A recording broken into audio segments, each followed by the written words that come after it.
Okay. So I'm sitting in my car. It's a 2009 Honda Civic with a check engine light. That's been on since Obama's first term. The AC doesn't work. The passenger window is stuck halfway down. There's a weird smell coming from somewhere under the seat that I've just accepted as part of my life now. And I'm eating gas station nachos because that's where I'm at in life. Not even good gas station nachos.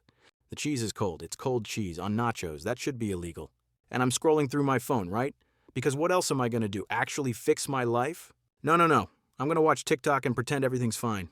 And I see one of these finance bros. You know the type. Perfect hair, teeth so white they could guide ships to shore. Wearing a suit that costs more than my car. And he's standing in front of what I can only assume is his third vacation home. And he says, with the most punchable smile I've ever seen, just use these simple money hacks. Hacks. This man said hacks. Like money is a video game.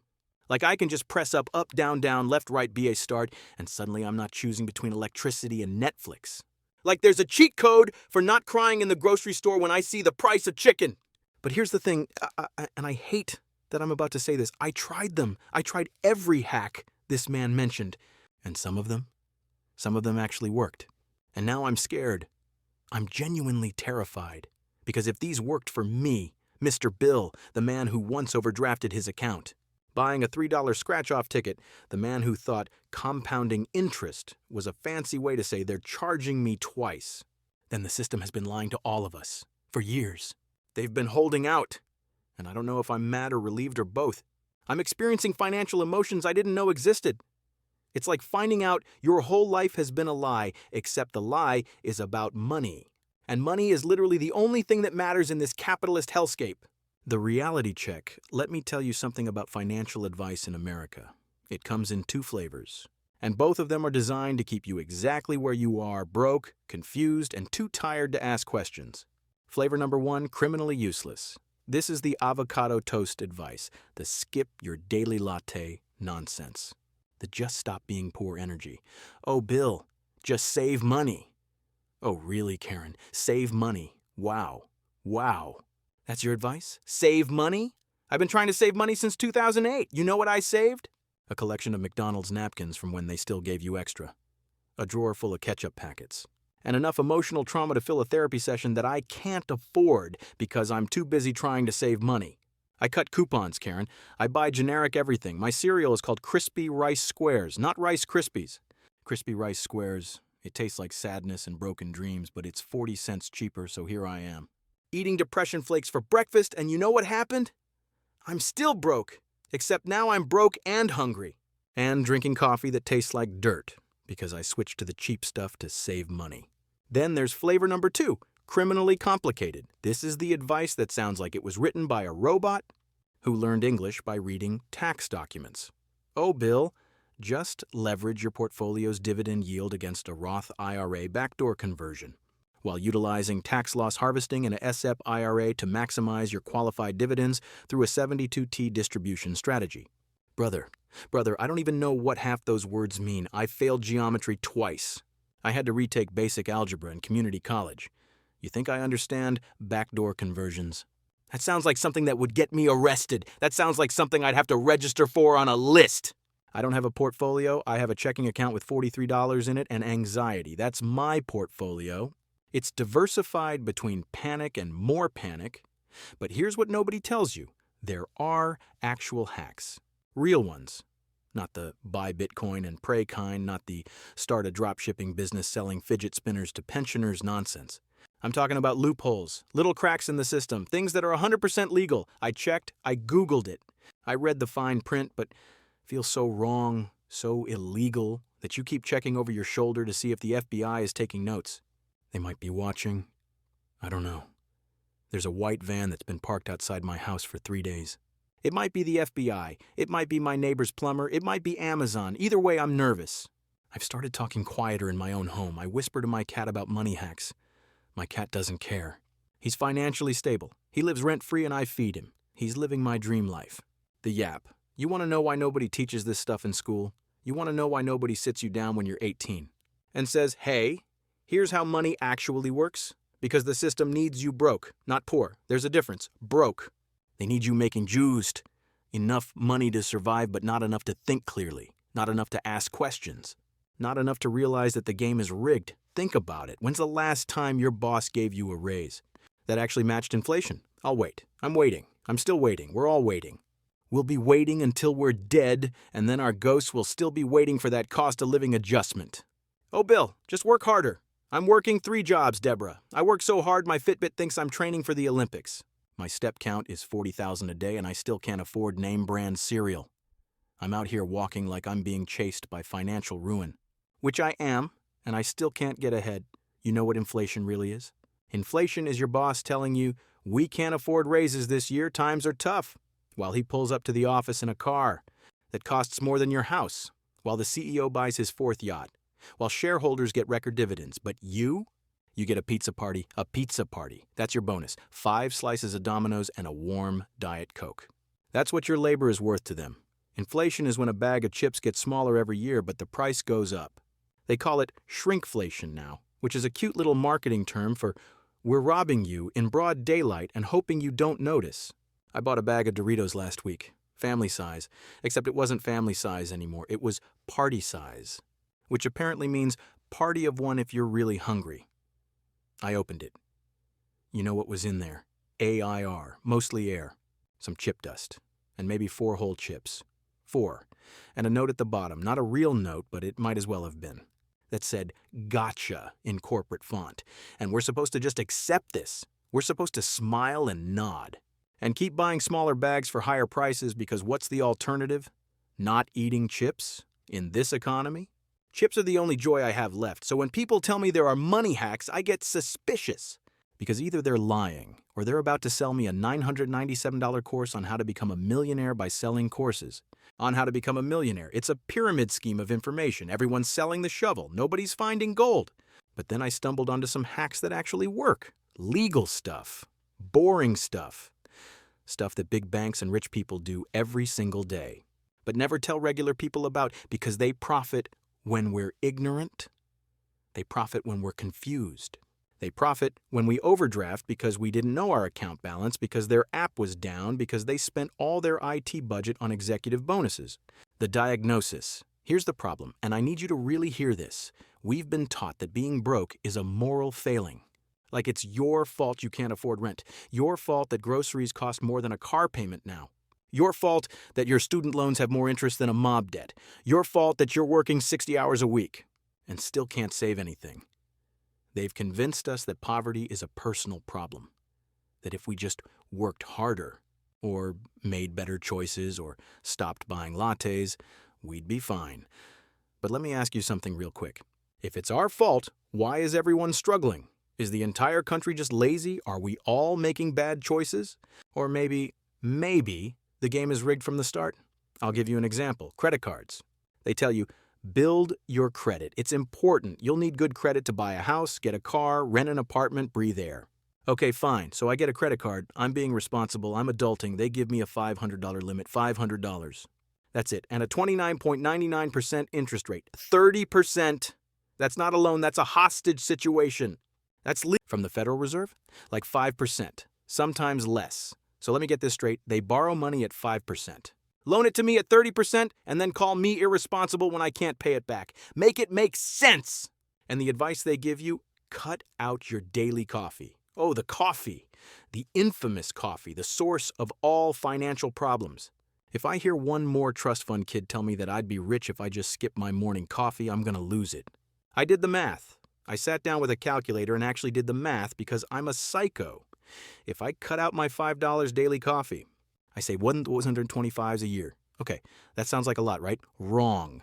You know what one voting 25 gets me? Not a house. Not health care, not financial security, maybe a used PlayStation if I'm lucky, maybe a vacation to New Jersey. Maybe 3 months of therapy to deal with the depression of not having coffee.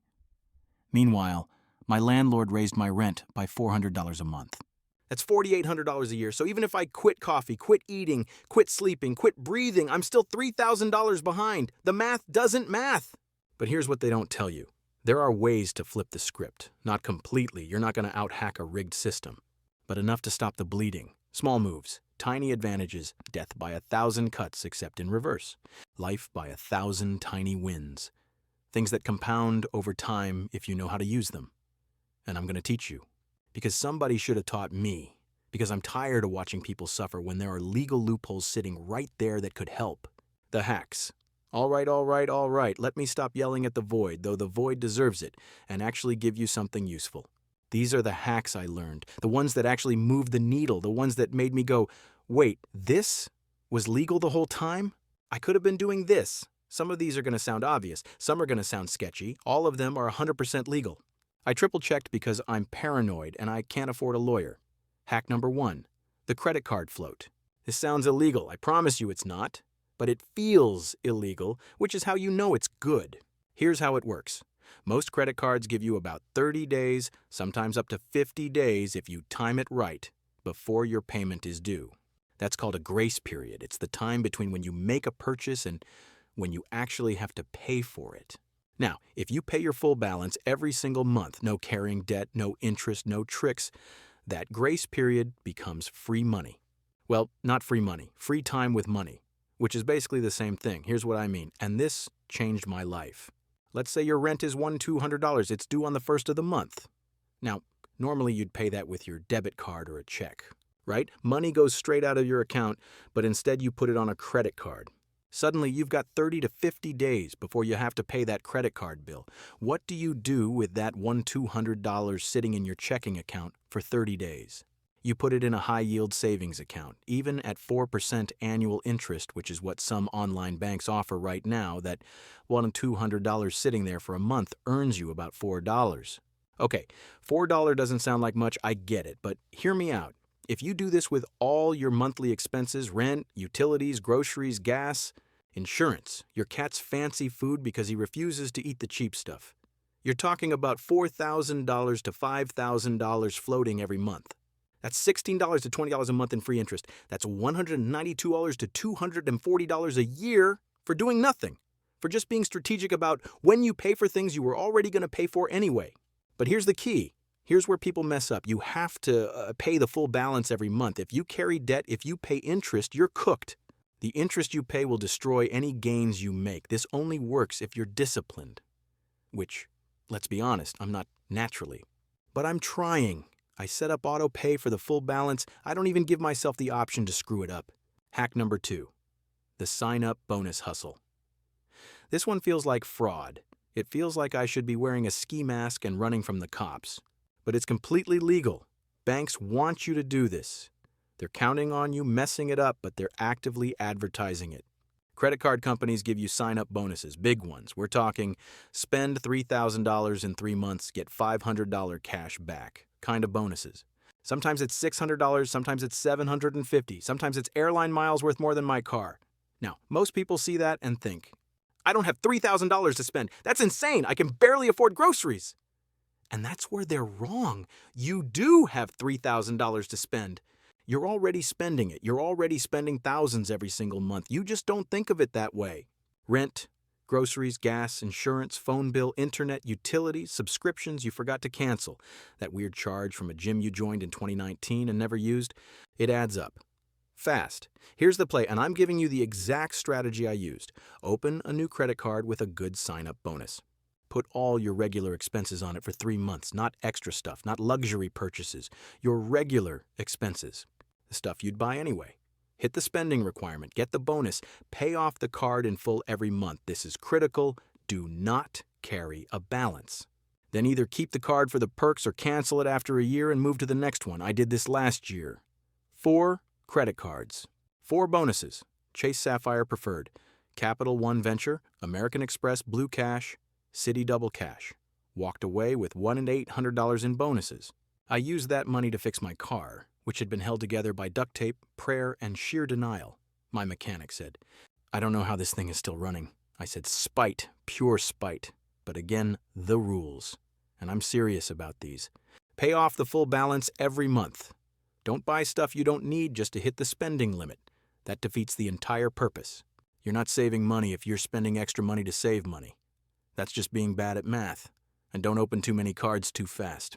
If you open 5 cards in 2 months, your credit score tanks harder than my GPA in college, and then you're cooked. Banks will reject you. Landlords will reject you. Your own mother might reject you. Space them out. 1 card every 3 to 4 months. Be patient. Be strategic. This is a marathon, not a sprint. Though honestly, at the pace I'm going, it's more like a very aggressive walk. Hack number 3, the bank bonus shuffle banks are desperate for customers. They're competing with each other like it's the Hunger Games. Except instead of killing each other, they're just throwing money at you. And they will pay you. Real money, not monopoly money, to open accounts. I'm not talking about $25 for opening a savings account in 1987. I'm talking $200, $300, sometimes $500 just for opening a checking account. Setting up direct deposit and letting it sit there for a few months. That's it. That's the whole scam. Except it's not a scam, it's just business. Here's how it works, step by step, because I messed this up the first time and I don't want you to. You find a bank offering a new customer bonus. Chase does this, Citi does this, Bank of America does this, even smaller regional banks do this. They're all competing for your business. You open the account, usually you need to fund it with like $25 or $100, which you're going to get back anyway, so it doesn't matter. You set up direct deposit from your job. Most banks require this. Some want at least $500 a month deposited, some want $1,000. Read the requirements. I can't stress this enough. Read the fine print. You let the account sit for 3 to 6 months to meet their requirements. You don't touch it. You don't withdraw money early. You just let it exist. Like a plant you're trying not to kill, except this plant gives you money. After the waiting period, boom. Bonus hits your account. Free money. Legal money. Money you earned by literally doing nothing except existing and having a bank account. Then you either keep the account if it has good perks, no fees, good interest, whatever, or you close it and move to the next bank with a new customer bonus. Rinse and repeat. I've done this 3 times in the last 2 years. Chase gave me $300. Citi gave me $400. A local credit union gave me $200. That's $900 total. That's almost a month's rent for me. For filling out some forms online and moving money around like I'm playing financial Tetris. The catch? Because there's always a catch. You have to read the fine print. Some banks require a minimum balance. If your account drops below $1,500, they charge you monthly fees that eat your bonus. Some make you wait 6 months before you can close the account without penalties. Some require you to keep your direct deposit going for 90 days. And if you close too many accounts too fast, banks will blacklist you from future bonuses. They share information. They talk to each other. It's like a secret club, except the club is capitalism. But if you're patient, organized, and you set calendar reminders like a psycho, which I do, my phone yells at me about money stuff constantly. This is literally free money for paperwork. And I love paperwork that pays me. Hack number 4, the grocery receipt. Goldmine. There are apps that will pay you for buying groceries. Groceries you already buy, food you're already eating, and I thought this was a scam. I really did. I downloaded Ibotta, thinking it was going to steal my identity, sell my data to Russian hackers, and somehow sign me up for a timeshare in Florida. But I tried it because I was desperate and broke and willing to risk identity theft for $5. You scan your grocery receipt after you shop. The app reads what you bought. If you bought items that have cashback offers, they give you money, real money. Actual dollars that you can transfer to PayPal or your bank account. I bought milk, eggs, bread, normal stuff that I buy every single week anyway. Now I use my phone. You have to, and sometimes, but for $200 a year, for money I'm making while buying groceries I'd buy anyway? I'll deal with the frustration. I'll scan receipts until my thumbs fall off. Hack number 5, negotiate everything. This is the one nobody does because we're scared. We're socially conditioned to accept prices as fixed. We think, that's the price, that's what it costs, I guess I'll pay it. No. Stop that. Prices are made up. Everything is negotiable. Everything. Your cable bill? Negotiable. Your internet? Negotiable. Your phone plan? Super negotiable. Your car insurance? Negotiable. Even your rent? Sometimes. Depending on your landlord and market conditions, is negotiable. Here's what I did, and this changed my financial life. I called my internet provider, Comcast, the devil themselves. I got through to customer service, which took 45 minutes and 3 separate holds where I questioned my life choices. And I said one magic sentence. I'm thinking about switching to your competitor because they're offering me a better rate. That's it. That's the magic spell. That's the secret password. And you know what happened? They cut my bill by $30 a month. $30! That's $360 a year. For a 5-minute phone call where I lied about considering their competitor. I wasn't actually going to switch. I'm too lazy. But they don't know that. I did the same thing with my car insurance. I called Geico, or was it Progressive? I don't remember. They're all the same company wearing different masks, and I said, I got a quote from State Farm for $80 less per month. Can you match it? And they said yes, immediately, no questions, just, sure, we'll match that. Saved me $960 a year for one phone call. The trick is, you have to actually be willing to switch. You have to do the research. You have to get a real quote from a competitor. They'll call your bluff if you're just making stuff up, so do the homework. Spend 30 minutes on comparison sites, get actual numbers, then call your current provider and negotiate like your financial life depends on it, because it kind of does. Hack number 6, the tax refund trap. Okay, this one's going to hurt. This one's going to make people mad. I know a lot of people love their tax refunds. They treat it like Christmas, like a bonus, like free money from the government. They plan vacations around it. They buy TVs with it. They treat themselves. But here's the truth, and I need you to sit down for this. A tax refund means you've been giving the government an interest-free loan all year long. You've been letting Uncle Sam hold your money, earn interest on it, invest it, use it for whatever the government uses money for, probably bombs or something depressing, and then giving it back to you without interest. Think about it. If you get a $3,000 refund, that means you overpaid your taxes by $3,000 throughout the year. That's $250 a month you could have had in your pocket. $250 you could have put in a savings account, earning interest. $250 you could have used to pay down credit card debt. $250 you could have invested, or at least used to buy better groceries than whatever frozen mystery meat I've been eating. So here's the hack, and this requires discipline. Adjust your W-4 withholdings at work. Claim more allowances so less money gets taken out of each paycheck. You'll have more money throughout the year instead of waiting for a lump sum in April. The risk? If you mess up the calculation, you might owe money at tax time. And owing money to the IRS is how you end up in a nightmare scenario involving letters, penalties, and possibly jail. So you need to be smart about this. Use the IRS withholding calculator online. It's free. It's surprisingly accurate. Figure out the right number of allowances to claim. Then, and this is the discipline part, set aside some of that extra monthly money for a potential tax bill. Open a separate savings account. Call it tax account, or IRS money, or don't touch this or you'll die.